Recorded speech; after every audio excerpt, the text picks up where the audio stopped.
Acústica Noticias presenta Acústica Rural, el informativo con los pies en la tierra. Conducen José Luis Reyes y Armando Soto. Muy buenos días, amigos de Acústica Rural. Somos la primera cadena de agronegocios en México, transmitiendo lo más importante de la información generada en el sector de la producción primaria y agroindustrial. Como cada mañana, saludo con mucho gusto a mi compañero y amigo, el médico veterinario Armando Soto Ordaz. ¿Cómo estás, Armando? Buenos días, bienvenido. ¿Qué tal, José Luis? Muy buenos días, apreciable auditorio que nos ve y nos escucha a lo largo de la República Mexicana a través de Acústica Rural en el 1150 de AM en la Ciudad de México, 1120 en Guadalajara, Jalisco y en el 600 de AM en la ciudad de Monterrey, Nuevo León. También saludamos con gusto a los amigos de Tantoyuca, Veracruz, Chilpancingo, Guerrero, Sierra Norte del estado de Puebla y Empeto en el estado de Yucatán. Y los amigos que nos ven a través del canal 13.1 de la gran cadena Albavisión en el sur-sureste, centro-occidente, noroeste de la República Mexicana. Les mandamos un saludo. Y a todos los amigos involucrados en este sector primario, médicos, ingenieros, productores, productoras, técnicos que están pues a la vanguardia en el trabajo para que haya productos de gran calidad en la mesa de los mexicanos. José Luis, hoy tenemos entrevistas de interés en el sector agrícola y pecuario en la producción animal. Así es, Armando, y yo creo que este programa tiene que ser muy práctico para nuestros amigos productores, sobre todo aquellos que se dedican a la ganadería en las diferentes regiones de la República Mexicana, en donde esta actividad es preponderante. Vamos a platicar con el maestro en ciencias, Roberto Ignacio Márquez. Él es catedrático de la Facultad de Medicina Veterinaria y Zootecnia de la Universidad Nacional Autónoma de México, en torno a un problema, una situación que mantiene ocupados a los productores de ganado. Me refiero a la alimentación y concretamente a la conservación del forraje. ¿Qué podemos hacer? ¿Qué medidas podemos tomar para que el alimento para los animales se encuentre disponible en cualquier época del año? Muy concretamente en situaciones como esta etapa del año, en donde el frío predomina en gran parte del país. Roberto Ignacio, muy buenos días. Muchas gracias por tomar nuestra llamada. Muy buenos días. Un saludo a José Luis, Armando. Un saludo a todo el auditorio. Muchas gracias, Roberto. Bueno, platícanos de la importancia que tiene la disponibilidad de forraje para cualquier época del año para el ganado, principalmente el ganado bovino. Claro que sí, me gustaría retomar un poco las palabras que decías. Para muchas personas pues se ve como un problema el hecho de no tener alimentación para el ganado a lo largo del año. Sin embargo, pues la realidad es que es una constante a lo largo y ancho del territorio nacional, dado que la mayoría de las unidades de producción que nosotros tenemos en el país pues dependen directamente del temporal. Es decir, dependen del crecimiento de forraje que se da en la época de lluvias. ¿Esto qué quiere decir? Pues que no es un problema nuevo, sino que es una de las situaciones con las cuales nosotros como productoras, como productores, pues debemos de tomar en cuenta para poder hacer el almacenamiento y para poder hacer pues toda nuestra planificación en virtud de garantizar alimento de buena calidad y al menor precio para nuestros animales. Roberto Ignacio Márquez, Armando Soto, si nos puedes comentar, nos puedes platicar más sobre las ventajas, los beneficios que tiene la conservación de forrajes. Hablabas tú de un territorio, pues tenemos en nuestros suelos, pues la fertilidad pues está baja, la salinidad, la alcalinidad, los procesos que hay de degradación de suelo que tenemos en gran parte de la República Mexicana. ¿Cuáles son esos procesos de beneficios y ventajas que tiene el forraje en la ganadería mexicana? Claro, entendemos como técnica de almacenamiento de forraje a cualquier acción que nos va a permitir pues almacenar, valga la redundancia, el alimento que vamos a destinar para el ganado. Y las ventajas de poder almacenar de manera oportuna el alimento pues se puede ver reflejado en tres grandes ejes. Por un lado, el eje económico, quiere decir que yo al hecho de almacenar forraje me va a permitir pues mantener mis parámetros productivos de manera constante a lo largo del año en mis unidades de producción animal, y que justamente en temporadas como estas, en temporadas de secas, en temporadas de heladas, donde la escasez de alimento empieza a ser presente, pues muchos de los productores se ven obligados a comprar alimento, y que este alimento justo en estas épocas pues suele ser muy caro. Entonces, el primer beneficio que nosotros podemos obtener al almacenar forraje es justamente un beneficio económico que se va a ver reflejado en las ganancias de los productores.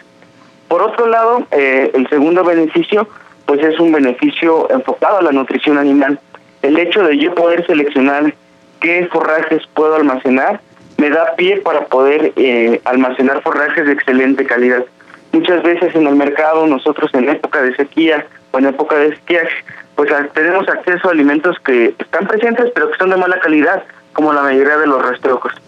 Si yo favorezco el almacenamiento de forrajes, ya sea a través de vinificados o de ensilados, yo puedo garantizar que ese alimento que estoy guardando sea de mejor calidad, y esto obviamente se va a ver reflejado en las ganancias diarias de peso, en los litros de leche producida.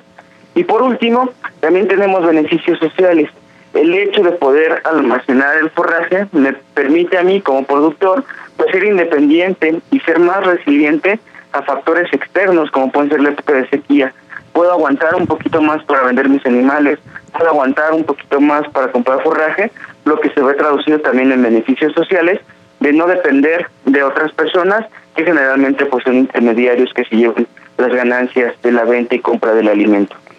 Muy importante estos ejes que mencionas, Roberto, pero si me permites, retrocedamos un poquito.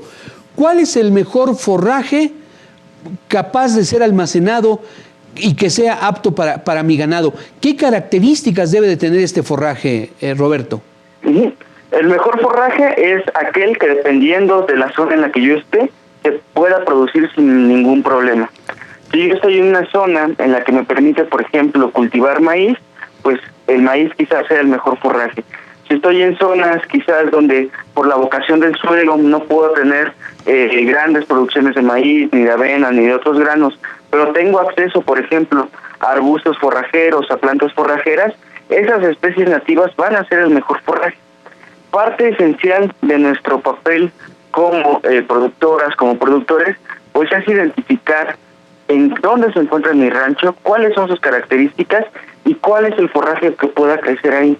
Si yo intento hacer crecer forrajes que son adecuados a la zona, los puedo hacer crecer porque al final de cuentas puedo utilizar fertilizante, puedo utilizar maquinaria, puedo utilizar otros aditivos, pero al final de cuentas se van a necesitar el producto. El mejor forraje para almacenar va a ser el que se dé justamente en el rancho, y las personas saben cuál es ese forraje. ¿Cuál es el detalle para poder seleccionarlo, para almacenarlo?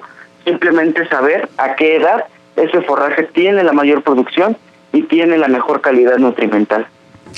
Roberto, si nos puedes comentar, ¿cuál es la mejor época para recolectar nuestro forraje y cuáles son los tratamientos que se le pueden dar al forraje, a ese vinificado, a este producto, para tener lo que habías comentado, una mejor alimentación y nutrición?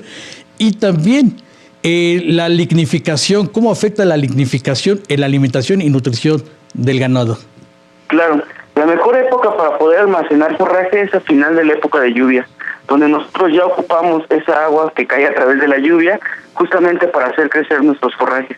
En la época de lluvias generalmente es la época en donde tenemos en todos los ranchos la mayor cantidad de producción de forraje.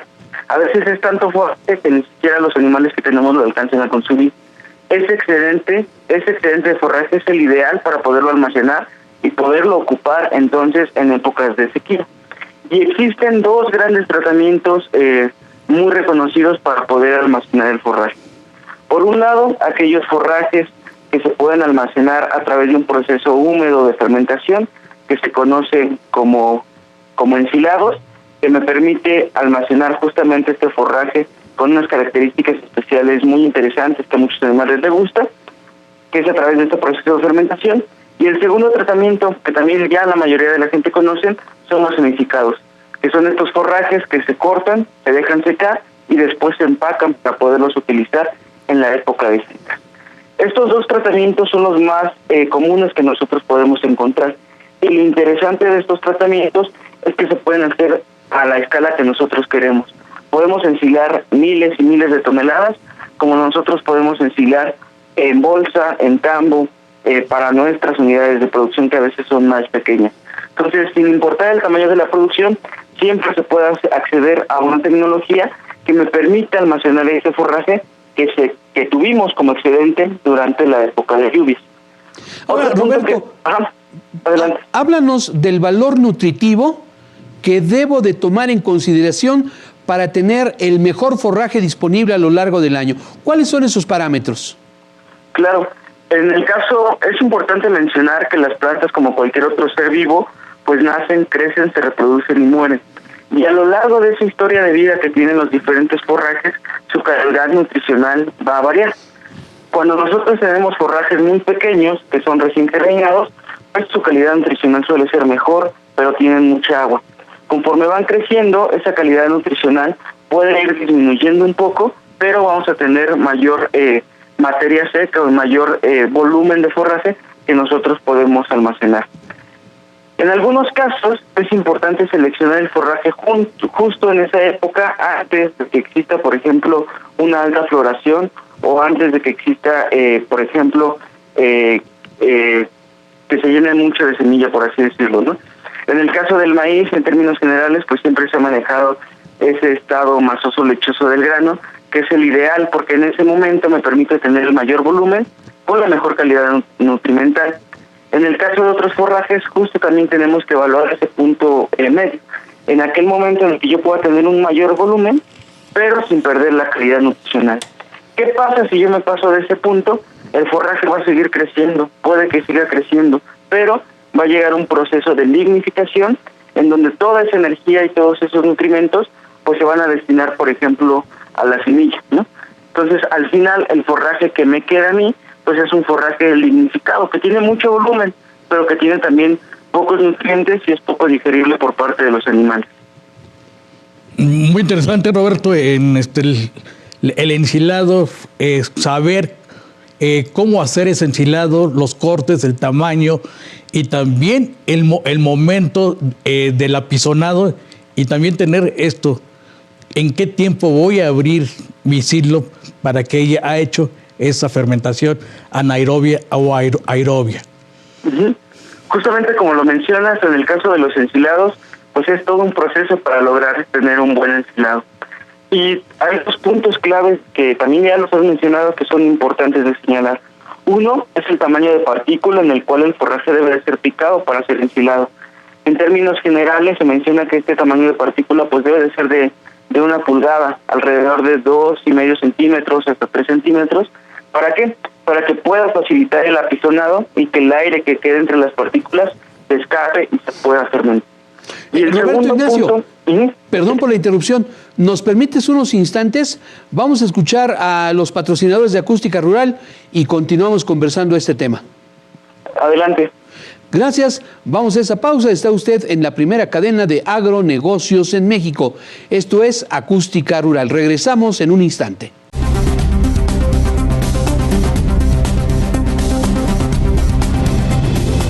Seguimos adelante, amigos de Acústica Rural. Estamos conversando en torno a la mejor conservación del forraje cuando no haya disponibilidad de alimento para el ganado, especialmente en épocas donde no llueve o donde hace frío. Para ello estamos conversando con el maestro en ciencias Roberto Ignacio Márquez, investigador y catedrático de la Facultad de Medicina Veterinaria y Zootecnia de la Universidad Nacional Autónoma de México. Roberto, ahora háblanos de la importancia que tiene conocer las técnicas adecuadas para un buen ensilaje, para que la fermentación no avance y el alimento pierda sus propiedades. ¿Cuáles son los aspectos más importantes que debemos de tomar en cuenta? Claro, uno de ellos es el tamaño de partícula. Se menciona que en el caso de los ensilados el tamaño de partícula debe de ser alrededor de 1 pulgada, 3 centímetros quizás está mucho, porque es justo este tamaño el que me va a permitir que cuando yo apisone, ya sea con un tractor, ya sea incluso a mano, si es que lo voy a hacer en bolsa o en tambo, que todo el aire que está entre las partículas escape y se pueda fermentar como se debe de fermentar de manera anaeróbica. Este mismo tamaño de partícula también es el ideal para la dieta, por ejemplo, de bovinos. ¿Por qué? Porque es un tamaño de partícula que permite la activación del rumen, que permite activar la rumia, pero que al mismo tiempo permite la absorción y la digestión a través de fermentación, en este caso de los animales, de los nutrientes que se encuentran contenidos en este ensilaje. Este tamaño de partícula va muy relacionado con el apisonado, ¿no? El apisonado debe ser de tal manera que sea lo suficientemente efectivo para poder hacer todo el aire y que al momento en que se cubre este ensilado, pues se pueda garantizar la fermentación anaeróbica, que es lo que se desea. Y Roberto, si nos puedes comentar, ya tenemos nuestro ensilado, está en una trinchera, está en un tambo, está en una bolsa, y si nos puedes comentar cuáles son las características de un buen ensilado y un mal ensilado. Tú Claro. acabas de comentar los conceptos fundamentales para tener ese buen ensilado o mal ensilado. A nivel de campo existen algunas características que me van a poder permitir saber si lo que yo hice fue bueno o fue malo, ¿no? O puede mejorar. Una de ellas es, y de las más importantes, es el olor del ensilado. Un buen ensilado tiene ese olor dulce, un poco picosito, ácido, que me indica que sí fue fermentado correctamente. Si yo tengo la presencia de olores a podrido, por ejemplo, muchos lo comparan con olores al agua que a veces se queda en las macetas, que es un olor putrefacto, ese alimento ya no va a servir. El ensilado debe de oler rico, debe de oler ácido. El color puede ser otra señal muy importante de un buen proceso de ensilado. Se menciona que dependiendo del forraje que yo vaya a ensilar, pues mantenga el color del forraje que yo metí un poquito más oscuro, ¿no? Cuando tenemos forrajes con presencia de hongos, por ejemplo, negros, blancos o de cualquier otro color, es una señal de que quizás no estuvo bien tapado, de que no estuvo bien apisonado, y esos hongos presentes en el ensilado, pues también es un indicador de que ese ensilado pues no es el ideal y no se recomendaría darlo para los animales. Tenemos el olor, tenemos el color, tenemos la ausencia de hongos y por último, pues es el contenido de humedad de los forrajes. Un buen ensilado tiene un buen contenido de humedad. Si yo lo presiono entre los puños, debe de escurrir algunas gotas de agua justamente de ese ensilado que indican que el proceso fue adecuado. Básicamente esas características son las que yo puedo ver a nivel de campo que me permiten ver si ese ensilado fue ideal. Por el contrario, yo tengo un ensilado que huele feo, que se ve negro, que tiene presencia de hongos o que está demasiado húmedo o muy seco, pues es un indicativo de que algo en el proceso pues se tiene que mejorar. Ahora, Roberto, en tu experiencia profesional, coméntale al auditorio de Acústica Rural, ¿cuáles son las mejores mezclas para tener un buen ensilado, dependiendo de la región en donde te encuentres? Sí, existen pues diversas, digamos, las recetas tradicionales que se pueden ocupar de manera, por ejemplo, personal, que es a gusto, digámoslo así, del asesor. Pues el mejor ensilado es aquel que, o el que yo recomiendo, pues es aquel que no lleva aditivos, ¿no? Que sería un ensilado puro de maíz, ¿no? Que después ya con un balanceo de rietas, pues se puede complementar con proteína o con otras opciones. Sin embargo, pues a nivel de campo, pues existen varias mezclas que se pueden hacer para aumentar el valor nutricional de este ensilado, ¿no? Algunos hacen mezclas, por ejemplo, de ensilado de maíz con urea, algunos agregan otro tipo de forrajes para aumentar la calidad y la proteína. Sin embargo, pues hay que tener cuidado justamente con estos aditivos, porque estos aditivos pueden modular un poco la fermentación y si no calculamos bien o no hacemos bien la mezcla justamente para ensilar, pues podemos tener efectos indeseados. De manera personal, pues un ensilado ideal sería un ensilado hecho con puro de maíz que tiene buena calidad, porque eso me permitiría ya como asesor, pues poder hacer un balanceo de dietas con otros ingredientes, garantizando pues la calidad de cada uno de ellos. Roberto Ignacio, si nos puedes comentar también, ya tenemos este ensilado, ya lo que te comentó José Luis, tenemos ya los diferentes aditivos que se le pueden agregar a cualquier ensilado, ya sean levaduras, sean algunos productos que hay en la zona, puede ser nopal. Esta parte que ya tiene unas propiedades organolécticas bien establecidas para el forraje, para el gusto y la paleabilidad del ganado, ahí surge otro, que ahí converge una buena dieta, una buena ración a base de forraje, y esto nos va a reducir los costos en la alimentación de nuestro ganado. Así es, y justamente pues estas estrategias que me permiten conservar forraje, pues es, digámoslo así, ¿no? Si nosotros fuéramos a una fonda, pues sería, pongámoslo así, ¿no? Puede ser, por ejemplo, el plato fuerte, pero todavía falta complementarlo con algunas otras cosas, ¿no? Con puro ensilado pues va a ser muy difícil cubrir las necesidades de las diferentes unidades de producción, ¿no? En algunos casos, y que sería lo ideal, pues lo ideal es tener tanto almacenado como ensilados como enificados, justamente para poder hacer los balanceos de dieta correspondientes dependiendo del ciclo productivo de los animales.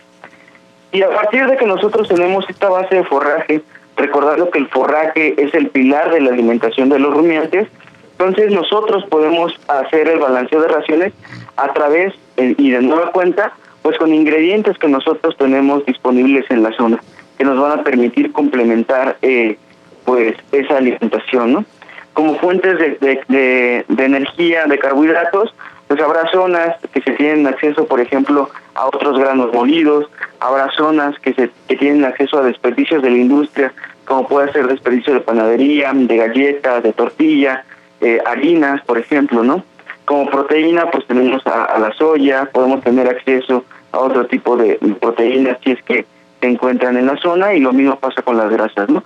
Sin embargo, como pueden darse cuenta un poco, pues las personas del auditorio, pues la selección de las dietas, una parte importante es que deben de ser con ingredientes que estén disponibles en la zona, que no les cuesten trabajo a los productores transportarlos y llevarlos al rancho, y que al ser disponibles y de fácil transporte, pues van a tender a ser más baratos y quizás un ingrediente sumamente comercial, que a veces para poderlo alcanzar o para poderlo comprar, pues los productores tienen que manejar hasta 3-4 horas para irlo a conseguir, ¿no? Entonces, esta facilidad de conseguir los ingredientes y de poder formular las raciones con los ingredientes presentes en la zona y con los forrajes presentes en la zona, pues es una cualidad que bastaría justamente para poder tener beneficios económicos, para tener estos beneficios sociales que platicábamos hace un momento, y para garantizar la estabilidad en las raciones y en la calidad nutricional de los alimentos que le damos a nuestros animales. Roberto, acabas de tocar un tema fundamental, el hecho de conseguir ingredientes locales. ¿Qué pasa en algunas regiones en donde el maíz no se da, o tengo que trasladarme muchos kilómetros para conseguir esta materia fundamental para un buen ensilaje? ¿De qué otras herramientas puedo disponer? ¿De qué otros granos, diferentes tipos de planta puedo echar mano, Roberto? Justamente en esos sitios a veces es complicado acceder, se pueden utilizar estas especies forrajeras que son nativas, ¿no? Podemos tener, por ejemplo, en zonas áridas o en zonas quizás un poco más secas, pues huizaches, mezquites, tehuistles, de las cuales pues yo puedo cortar las ramas, sacar las hojas, dejarlas secar al sol, y que pueden servir, por ejemplo, como aporte en la alimentación de los animales. En climas tropicales también tenemos acceso a otros tipos de árboles que me pueden ayudar a complementar pues la cantidad de alimento y de fibra que requieren los animales. Muchas veces como productores pues estamos acostumbrados o nos han pues hecho hincapié, ¿no?, en que todo tiene que ser justamente a través de maíz, de sorgo, de soya, ¿no? Pero a veces basta darle una vuelta al sitio donde está la producción, y seguramente tenemos acceso a fuentes de forraje, a fuentes de energía, a fuentes de proteína que podemos incorporar a las dietas sin ningún problema. Eso también es parte importante del papel de los técnicos, ¿no? Porque a veces como técnicos pues llevamos algunas recetas con algunos ingredientes, hacemos la dieta, y cuando regresamos a ver si la pudieron realizar, pues nos damos cuenta que ese ingrediente pues necesitaban transportarse hasta 4 o 5 horas para poderlo conseguir, lo cual pues va a ser inviable. Entonces, en esos casos en donde no tenemos acceso a tierras que puedan producir tanto para satisfacer nuestras necesidades de alimento, pues podemos ocupar estas especies arbóreas, arbustivas o en pastoreo. Roberto Ignacio, como técnico y médico veterinario debes de conocer tu zona, hacer el estudio de mercado, qué alimentos, qué ingredientes hay en esa zona para poder hacer tu ración y pues no caer en problemas pues con otros granos, utilizar el producto que hay en la región. Así es, y en dado caso, en donde sea indispensable pues comprar un alimento que no esté en la zona, porque realmente es indispensable, entonces pues una de las maneras más fáciles de conseguirlo y a un buen precio, pues es a través de la organización con otros compañeros productores. En una organización pues podemos hacer compras de mayor volumen, podemos planificar las compras y podemos acceder a estos ingredientes que por sí solos pues serían incosteables poderlos alcanzar. ¿Un buen forraje evitaría el uso de este tipo de fórmulas comerciales, Roberto? Sí, un buen forraje no solo se traduciría en disminuir estas fórmulas comerciales, sino también en disminuir otros medicamentos, porque puede mejorar la calidad, pues la nutrición de los animales, que se ve reflejado en una mejor protección hacia las enfermedades. E incluso un buen almacenamiento de forraje que se ve reflejado en una buena nutrición de los animales, pues da mayor resistencia a otras enfermedades como pudieran ser las parasitosis. Entonces, como podemos ir platicando y como podemos ir avanzando, pues la nutrición es básicamente la base de toda la producción animal en el país, ¿no? Pues y maestro, dado que en ciencias, tenemos esta variabilidad, pues es importante considerarla. Maestro en ciencias Roberto Ignacio Márquez, catedrático de la Facultad de Medicina Veterinaria y Zootecnia. Muchas gracias por esta entrevista, Roberto. Al contrario, José Luis, Armando, un saludo. Buenos días. Hasta luego. Nosotros vamos a una pausa y continuamos con más en Acústica Rural.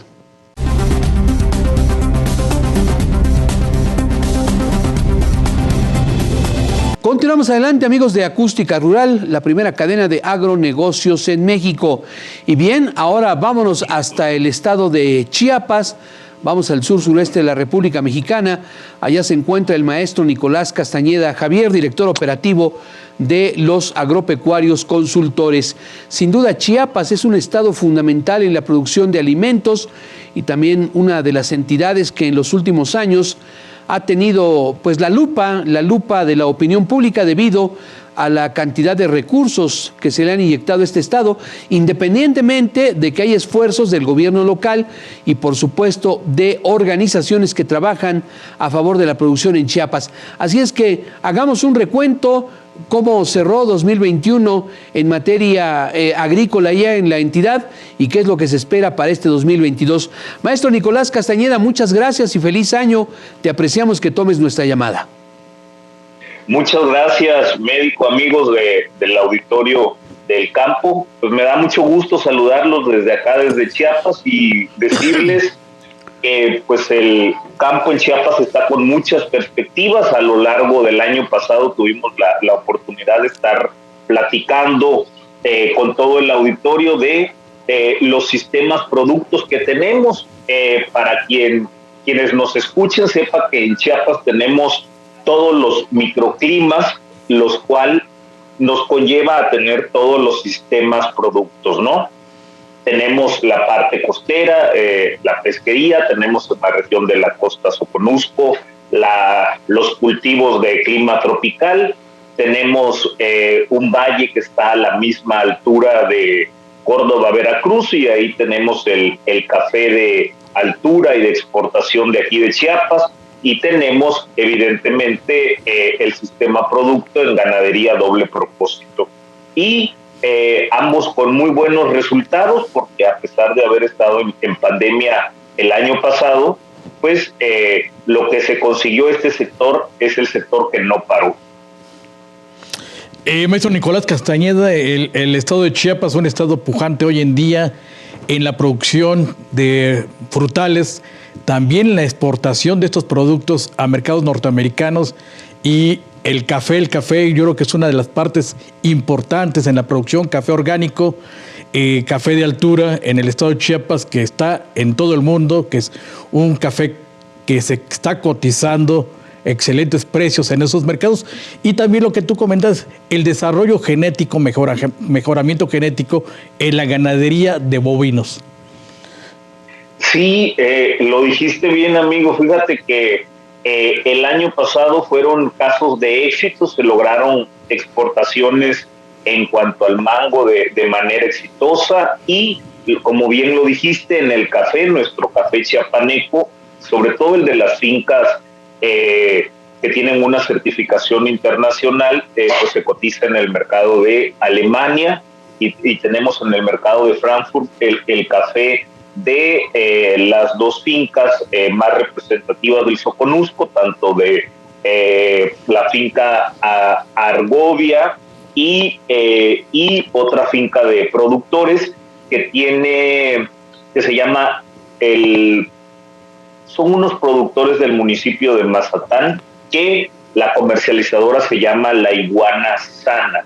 Hacen este esfuerzo de economía circular y ambos productos están leyendo un poco, cotizando en el mercado europeo. Y sin duda el café es de lo más representativo que tenemos. Los productores a nivel de campo están haciendo la renovación de cafetos y luchando pues por mantener el control de la plaga que todo el auditorio debe conocer. Ahora, por otra parte, maestro Nicolás Castañeda, Javier, háblanos un poco de la producción de banana, en la región del Soconusco. Sabemos también que es un cultivo muy emblemático, con altos niveles de exportación y, por supuesto, también de consumo nacional. Sí, las fincas bananeras que están ubicadas en la costa Soconusco, que es básicamente toda la región limítrofe con el mar del estado de Chiapas, pues producimos un plátano, el que ustedes encuentran en el supermercado, nuestro auditorio en las centrales de abasto, que es el plátano variedad Roatán, o que algunos lo conocen como plátano tabasco, ¿no? Tenemos importantes números en exportación también. Tenemos plátanos en 3 calidades básicamente: un plátano que se queda aquí para el mercado local, otro plátano que se va para el mercado nacional, centrales de abasto, y un plátano que se va con calidad de exportación, donde se han incrementado, se ha vuelto a recuperar el número de hectáreas que se habían dejado por la siembra de palma africana, por lo redituable que es el cultivo. Es decir, estas fincas bananeras están volviendo a contratar personal, que en su gran mayoría es de Guatemala y Centroamérica, haciendo las faenas y jornadas de corte para cumplir con... Ocurre algo curioso, porque ellos vienen específicamente, ese tipo de personas que ayudan a los bananeros, vienen de Centroamérica y tienen perfectamente definida su época, y la otra época la destinan para irse a las fincas del mango, donde se tiene mango de la variedad Ataulfo, que ahorita está en su apogeo de producción. Es decir, estos 4 o 5 meses estarán trabajando en el corte del mango Ataulfo y después volverán al cultivo de plátano. Tienen bien diversificadas sus actividades. Maestro Nicolás Castañeda, en el estado de Chiapas, algunos productos hay reconversión también en lo social, soberanía alimentaria, desarrollo económico, desarrollo social que se está dando en Chiapas, y esto le está dando también la inversión, tanto gobierno federal, estatales y la industria, la iniciativa privada, a la producción de estos alimentos, ya sea carne, leche, frutas que son del consumo nacional y el consumo internacional, el café, como lo has dicho, la apicultura que está creciendo, y también la industria de la ovinocultura en la parte sur en la parte sur de México, el estado de Chiapas. Sí, justo todo lo que mencionaste, al tener todos los microclimas, pues tenemos todos los sistemas productos, ¿no?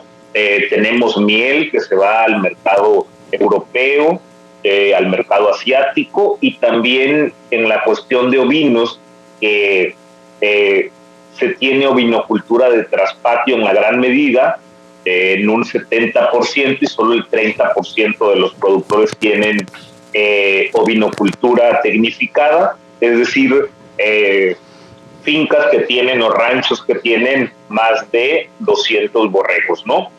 Y decirles que, como lo comentamos alguna vez, tenemos un borrego con denominación de origen Chiapas, que es un borrego que se encuentra en los altos de Chiapas, en la zona indígenas de Ocosingo, San Cristóbal, Oxchuc, en la parte alta, que produce lana y a la vez un poco de carne, y es el más utilizado, y tiene esta denominación de borrego Chiapas, ¿no? Ahora, por otra parte, Nicolás, hace rato manifestaste ese intercambio que por lo menos en materia de banano y mango existe con Guatemala. Generalmente la relación comercial de la que más se habla en México es la que tenemos con Estados Unidos por el volumen y por el tamaño de mercado que representa nuestro país del norte. Pero tú lo has comentado en varias ocasiones y te pediría que lo amplíes un poquito más. Háblanos de la relación que tiene Chiapas con Guatemala. ¿Cuáles son los productos que se comercializan entre ambos países? Y bueno, destacar que el mercado centroamericano no es Guatemala solamente, ahí está El Salvador, está Honduras, está Nicaragua, más lejos Costa Rica, aunque también está cerca Belice. Lo acabas de especificar completamente. Decíamos el mercado centroamericano en la cuestión agrícola y ganadera, llegando hasta Guatemala, El Salvador, Honduras, Nicaragua y Belice, porque como todos sabrán, en Costa Rica pues ellos han desarrollado un sistema de ganadería y de agricultura bastante sustentable, pero esta actividad tiene mucha importancia porque la moneda guatemalteca tiene un valor al triple, casi ronda alrededor de los 3 pesos hoy en día. Entonces el poder adquisitivo de ellos es mayor respecto a nosotros, y sobre todo en esta época de migraciones masivas que se ha dado, pues las personas centroamericanas han entrado a hacer mayores relaciones comerciales. ¿Qué es lo que se llevan? Se llevan genética mexicana, genética en cuanto a ganadería, se llevan genética porcina, se llevan genética ovina, y ellos están muy avanzados en la parte del sistema productivo palma de aceite, vienen a dar capacitaciones constantes, y por otro lado se llevan acá lo que son las plántulas para renovación de sus cafetos, para la siembra de mangos de las variedades Ataulfo y Manila, por tener un clima tropical. Entonces la relación es muy estrecha. Solo en esta parte compleja de la normativa de cuidar de qué pasa de manera legal y qué no pasa de manera legal por el estatus sanitario que tenemos aquí en el estado de Chiapas. Es decir, son varios productos entonces, y bueno, tú nos has hablado en varias ocasiones de la importancia que tiene el intercambio de ganado, principalmente en genética, Nicolás. Sí, hicimos un programa, si recuerdan, en el auditorio para hablar de la genética que ha avanzado de manera drástica acá, por decir, si bien estamos en un trópico húmedo y al tener ganadería bovina de doble propósito, decimos que teníamos parámetros de 4 litros promedio de leche. Ahora, en este mejoramiento genético, estamos teniendo ya en pastoreo alrededor de vacas de 10 litros promedio de leche, pero sobre todo en productores medianos y pequeños que se han tecnificado en la medida de sus recursos, porque el gobierno a lo que le ha apostado es al mejoramiento genético a través de canjes de sementales, pero estos productores se han organizado en ejidos, en asociaciones ganaderas, para adquirir su termo y trabajar de manera participativa y colaborativa como asociación o como ejido en mejoras de la ganadería y a bajo costo. Nicolás, ¿nos permites unos segundos? Vamos a una pausa y continuamos conversando. Vamos a una pausa. Está usted en Acústica Rural, la primera cadena de agronegocios en México. Regresamos enseguida.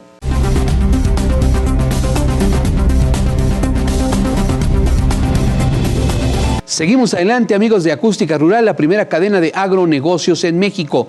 Estamos conversando con el maestro Nicolás Castañeda Javier, director operativo de los Agropecuarios Consultores. Nicolás, ya que estamos hablando de la producción ganadera y sobre todo de la producción genética en Chiapas, 2022 ya es una realidad. ¿Qué viene? ¿Qué se espera a lo largo de este año en materia de producción ganado, tanto carne para leche en esa entidad? Sí, pues esperamos muchas cosas. A fin de año hacíamos esta parte de hablar de que fuimos sede nacional de la calificación de ganado cebú en el país, y la ganadería chiapaneca resaltó, obteniendo importantes lugares dentro de ese estatus de estar entre los mejores productores del país, llegando a calificar en pista, ¿no? ¿Qué se espera? Tenemos la segunda feria, que es regional.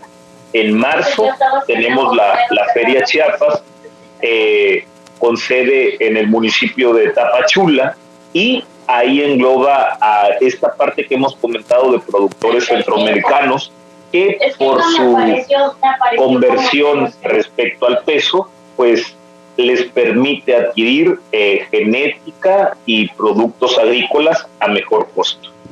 Maestro Nicolás Castañeda, y si nos puedes comentar estos logros, estos avances que se están dando en el estado de Chiapas en la producción de los alimentos, en el mercado nacional, en el mercado de importación, ¿cómo va avanzando la tecnología en pequeños, medianos y grandes empresarios en la producción de los alimentos?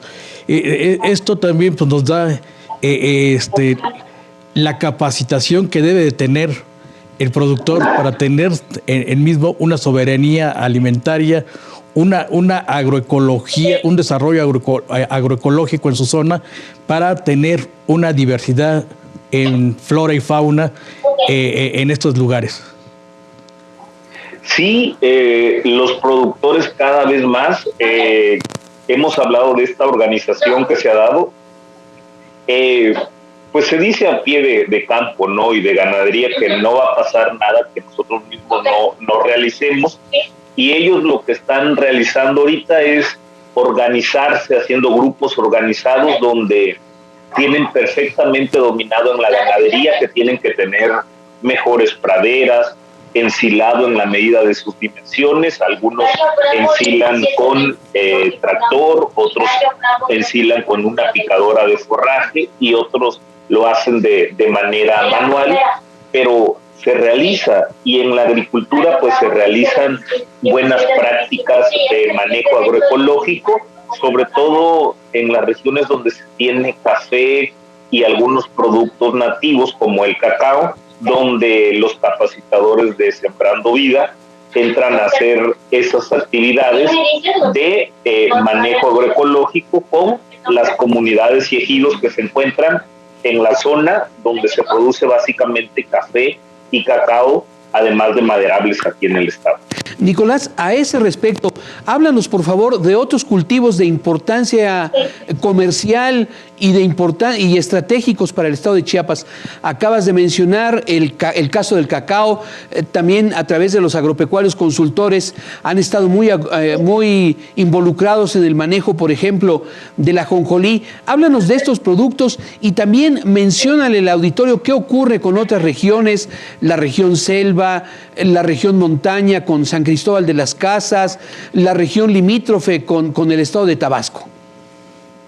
Sí, en la región costa, Soconusco, es decir, desde los límites de Oaxaca hasta Centroamérica con Guatemala, pues se estableció la agricultura por contrato para la siembra del ajonjolí. Se distribuyeron, la meta es tener en este ciclo productivo que sale en enero, una producción importante de ajonjolí. Se logró que al menos 1,000 productores sembraran ajonjolí en un esquema de agricultura por contrato, que lo cual fue nuevo para productores que sembraban maíz y que no estaban haciendo nada en este ciclo productivo. Ellos son los que sembraron el ajonjolí a un precio de garantía de 19 pesos, pero va a correr a como esté en el mercado a la entrega de su cosecha en el mes de febrero. Esto se tiene estipulado más de 1,000 hectáreas que se sembraron de ajonjolí.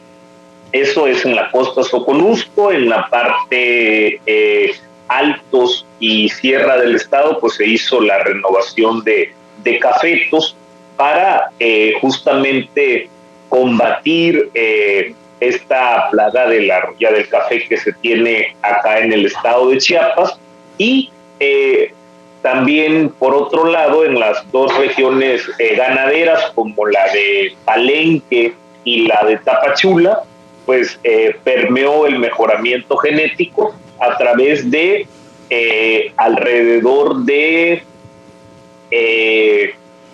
4,000 nuevas crías mediante embriones e inseminación artificial, en una mezcla de recursos entre gobiernos y las asociaciones ganaderas, además de las asociaciones de razas de ganado, como la Cimental Simbra, que le invirtió la mitad a través de su presidente de Cimental Simbra México, al médico Manuel García, que en conjunto con la Universidad de Nuevo León, ellos pues donaron 1,000 dosis a la ganadería chiapaneca, y el productor o los gobiernos municipales o regionales, estatales, pues pusieron otras 1,000 para hacer la mitad en cuanto a números. Perdón, Nicolás, coméntanos algo, aunque sea breve, en materia de producción de cacao. Fíjate, la producción de cacao juega un papel fundamental porque, como todos lo sabemos, hay un boom otra vez del cacao, y siempre lo ha habido, pero aquí se había dejado de sembrar. Esta región del Soconusco, donde se sembraba cacao, se utilizó para la siembra de palma africana.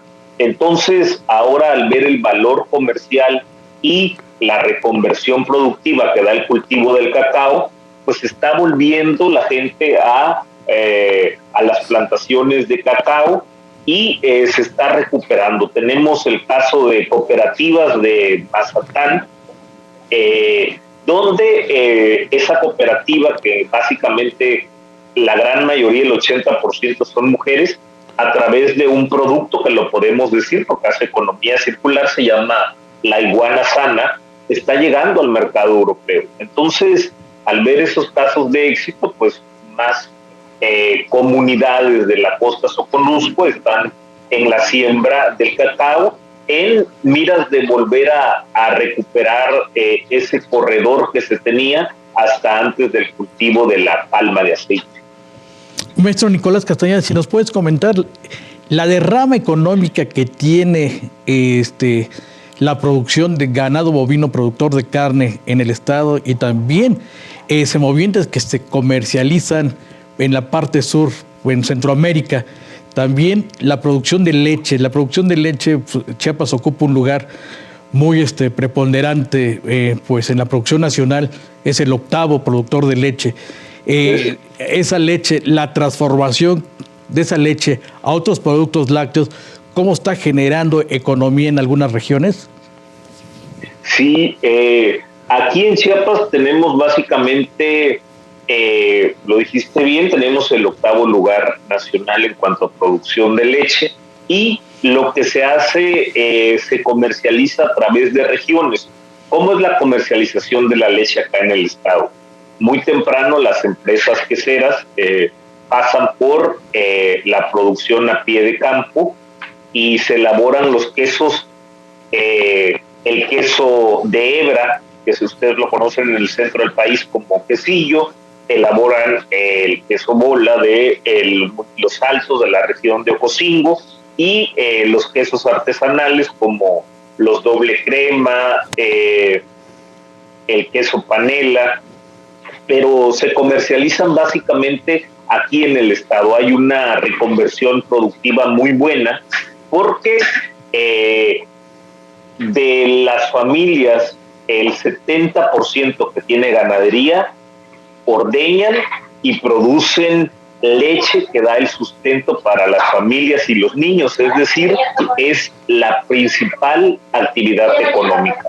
Por otro lado, tenemos a los engordadores, que tenemos municipios como Pijijiapan y Mapastepec, que son los municipios que más pie de cría producen para el ganado bovino, pero acá no finalizamos, solo se vende a media ceba, se le conoce a pie de campo acá, es decir, a los 250 kilos, porque ahí están pagando a 55 pesos las engordas nacionales sus acopios y de ese peso se los llevan para finalizarlos en el Bajío y noreste del país, las grandes empresas acopiadoras que tenemos. Pero eso es en cuanto a lo cárnico, y lo lácteo es completamente un mercado local a través de empresas queseras que tenemos acá en el estado de Chihuahua. Entonces, maestro Nicolás Castañeda, para ir concluyendo, podemos decir que 2022 se vislumbra como un buen año para la producción agropecuaria en el estado de Chiapas. Sí, se tienen cifras muy exitosas. Chiapas espera acceder 2 lugares para ser el 6º lugar en cuanto a producción de leche, y en producción de carne la región de Palenque y playas de Catazajá, que colindan con Tabasco y Centroamérica a través de la Mesilla, pues aspiran a copiar un mayor número de toretes, ¿no? De esa manera, pues el campo y la actividad agropecuaria no pararon en esta pandemia en el estado de Chiapas, dando eso es lo que no nos afectó en gran medida en esta pandemia, porque como nuestra economía es del sector primario, pues de todo lo que hemos hablado nunca se detuvo. Pues maestro Nicolás Castañeda Javier, director operativo de los Agropecuarios Consultores, como siempre te agradecemos mucho esta entrevista. Un saludo, Armando, José Luis, y a todo el auditorio de Acústica Rural desde aquí del estado de Chiapas. Muy buen día. Saludos. Hasta luego al maestro Nicolás Castañeda Javier. Pues podemos decir que se anticipa un buen año para la producción en Chiapas, Armando. Y bueno, pues con esto estamos llegando a la parte final de Acústica Rural. Gracias, José Luis. Excelente día y provechoso. Y como siempre, agradecemos mucho la participación del equipo técnico y de producción de Acústica Rural. Y recuerde, nos encuentra usted en radio a través de las frecuencias de acústica en la República Mexicana, principalmente Ciudad de México, Guadalajara, Monterrey, en televisión a través de Albavisión, canal 13.1 en diferentes regiones del país, sur, sureste, centro, occidente y noreste del país, y también en diferentes plataformas. Gracias, muy buen día.